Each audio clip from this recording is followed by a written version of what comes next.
இயேசு கிறிஸ்துவின் இனிதான நாமத்தில் இன்றைய ஆவிக்குரிய சிந்தனைக்கு உங்களை அன்புடன் வரவேற்கின்றோம். இப்போதும் ஒரு பாடலுக்கு பின்பு உங்கள் சிந்தையை தெளிவிக்கும் ஆவிக்குரிய செய்தியை கேட்கலாம். மரணமோ ஜீவனோ எதுவானாலும் மாறாத இயேசுவின் பாதையிலே, மரணமோ ஜீவனோ எதுவானாலும் மாறாத இயேசுவின் பாதையிலே, மகிழ்வுடன் தொடர்ந்து ஓடினாமும் மகிமையின் ராஜ்யம் சேர்ந்திடுவோம். மகிழ்வுடன் தொடர்ந்து ஓடினாமும் மகிமையின் ராஜ்யம் சேர்ந்திடுவோம். சிஷ்யராகுவோம், இயேசுவுக்காய் சிஷ்யராக்குவோம். நேசருக்காய் சிஷ்யராகுவோம், இயேசுவுக்காய் சிஷ்யராக்குவோம்.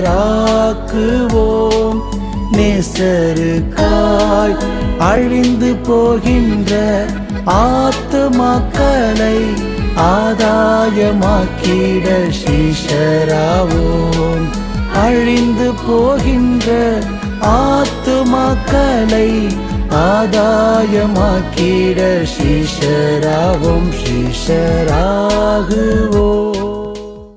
ஆண்டவர் இரட்சகரமாக இயேசுவின் இனிதான நாமத்தினால் உங்களை வாழ்த்துகிறேன். இந்த நாள் நம்முடைய ஆவிக்குரிய சிந்தனைக்காக கலாத்தியர்கள் நிருபம் 2ஆம் அதிகாரம் 20ஆம் வசனத்தை நான் வாசிக்கிறேன். கிறிஸ்துவுடனே கூட சிலுவையில் அறையப்பட்டேன், ஆயினும் பிழைத்திருக்கிறேன். இனி நான் அல்ல, கிறிஸ்துவே எனக்குள் பிழைத்திருக்கிறார். பவுல் தன்னுடைய அனுபவத்தை சொல்லுகிறார். பாருங்கள், கிறிஸ்துவோடு கூட நான் சிலுவையில் அறையப்பட்டு விட்டேன். நான் அவரைத்தான் சார்ந்திருக்கிறேன். வேறு இந்த உலகத்திலே சார்ந்து கொள்வதற்கு எதுவோ யாரோ எவரும் கிடையாது. இனி பிழைத்திருப்பது நான் அல்ல, இனி நான் அல்ல, கிறிஸ்து தான் என்னில் பிழைத்திருக்கிறார். 100% நான் ஒண்ணுமே கிடையாது, இயேசுதான் என்னில் எல்லாம் என்று சொல்லி இந்த இடத்துல அறிக்கையிடுகிறார்.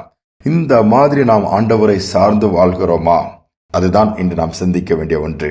பழைய ஏற்பாட்டு காலத்துல எப்பொழுதெல்லாம் ஆண்டவருடைய பிள்ளைகள் அதை இஸ்ரவேலர் கர்த்தரை சார்ந்து கொண்டார்களோ, ராஜாக்களாக இருக்கலாம், அப்பொழுதெல்லாம் உங்கள் ஜெயத்தை பெற்றுக் கொள்வார்கள். யுத்த காலத்தினாலும் எதுவானாலும் சரி. ஆனால் ஆண்டவரை சார்ந்து கொள்ளாமல் மற்ற ராஜாக்களையோ மற்ற சந்ததிகளையோ சார்ந்திருப்பார்கள், நாங்கள் தோல்வியை தான் சந்தித்திருப்பார்கள்.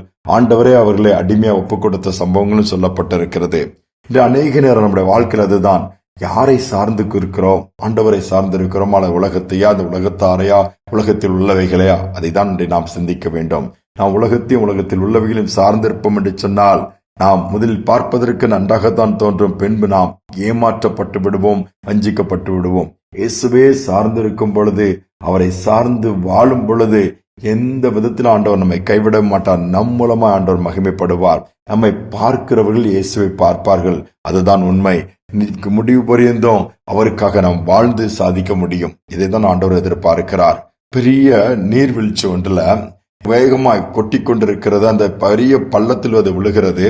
2 பக்கங்களிலும் மலைகளும் இருக்கிற ஒரு மாதிரி பகுதியில் இருக்கும்போது அதுல ஒரு பெரிய ரோப்பை கட்டி ஒரு மனிதன் அதிலே சாகசம் பண்ணி கொண்டே இருப்பானாம். திரளான கூட்டங்கள் அதை பார்த்து கைத்தட்டி ஆர்ப்பரிக்குமாம்.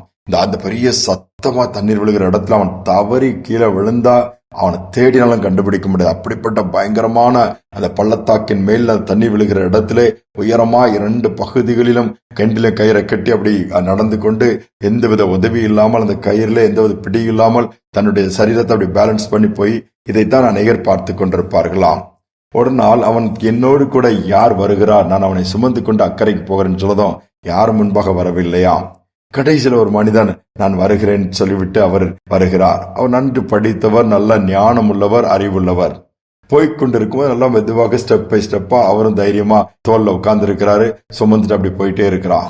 போயிட்டு இருக்கும்போது அந்த கயிறு பல கயிறுகளினால் சுற்றி திருத்தி கட்டப்பட்டதுல ஒரு கயிறு கட் ஆயிடுச்சு. அது ஒன்று இதான உடனே அதனுடைய பேலன்சிங் அதுவரை கொஞ்சம் ஸ்ட்ரைட்டா ஸ்டிப்பா இருந்த கயிறு கொஞ்சம் அப்படியே ஜம்ப் ஆக ஆரம்பிச்சு. அப்படியே கீழே மேல போகும்போது பேலன்ஸ் பண்ண கஷ்டம் ஆயிடுச்சு. அப்ப என்ன பண்றதுன்றே தெரியல. மற்றவங்க எல்லாம் அதை பார்க்கும்போது ஐயோ ஆபத்து வந்துருச்சு, அவங்க கீழே விழுந்து 2 பேரும் மறிக்க போறாங்கன்னு சொல்லி அலற ஆரம்பித்து விட்டார்கள்.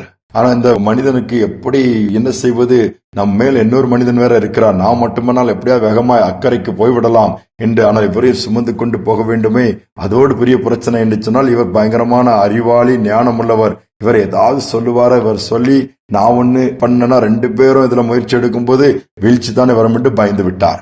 என்ன செய்வதுன்னு சொல்லி அவரிடம் கேட்கிறபடி ஒரு இக்கட்டலாம். அவரும் அதை அறிந்து, சரி இப்ப என்ன செய்வது, ஒண்ணு நீங்க செய்யக்கூடாது, நீங்க அமைதியா சும்மா இருக்கணும் அப்படின்னு அவருக்கு புரியல. கொஞ்ச நேரம் இந்த தோலை விட்டு இந்த காலை வச்சு இந்த கயிறுல நின்று என்னுடைய உடம்ப போய் பிடிச்சிடுங்க, கொஞ்சம் ரெஸ்ட் தேவைன்னு சொல்லி ஒரு சில நிமிடங்கள் நின்றுட்டு, இன்னும் தாமதித்தாலும் அடுத்த பகுதி கயிறு அறந்து விட ஆரம்பிச்சிரும், சீக்கிரம் நான் ஒன்னே ஒன்னு சொல்றேன், நீங்க அதை செய்யணும், வேற எதுவுமே செய்யக்கூடாதுன்னு சொல்லும்போது என்னன்னு சொன்னா, நீங்க என்ன இறுக கழுத்தை கட்டி பின்னாடி தோல்ல தொங்கிட்டு அப்படி பிடித்துக் கொள்ள வேண்டும், எந்தவித அசைவும் இருக்கக்கூடாது. எப்படி என்னுடைய சட்டை என்னுடைய சரீரத்தோடு ஒட்டி இருக்கிறதோ அதுக்கு உயிர் கிடையாது, தானா எதுவுமே செய்யாது, என்னோட தான் அது அப்படியே தான் இருக்கும். அதே மாதிரி நீங்க உங்க சிந்தையோ உங்க அறிவோ உங்க ஞானமோ உங்க அசைவோ எதுவுமே இருக்கக்கூடாது. அந்த மாதிரி இருந்த நிலைமையில என்னை பிடித்துக் கொள்ள வேண்டும் என்று சொன்னான். சரி என்று சொல்லிவிட்டாராம். சரின்னு சொன்ன உடனே இவர் அதுக்கு பிறகு வேகமா நடந்து அக்கறை கொண்டு போய் விட்டுட்டாராம். யோசித்து பாருங்களா, விட்ட உடனே எல்லாருக்கும் ஒரே சந்தோஷம், ஆர்ப்பரித்தாங்களாம். இதுல கற்றுக்கொள்கிற காரியம் என்ன, நல்லா ஞானமுள்ள அந்த மனிதன் தன் அறிவுல தன்னுடைய அறிவை பயன்படுத்தி இல்லப்பா அப்படி பண்ணிச்சுல அவரும் தன்னுடைய அந்த பேலன்ஸ் பண்ணி நடக்கக்கூடிய அந்த மனிதனுக்கு ஒத்துழைப்பு கொடுக்காம ஏதாவது பண்ணினார்னா 2 பேரும் கீழே தான் விழுந்திருக்க வேண்டும். இன்று பிரச்சனை அதுதான்.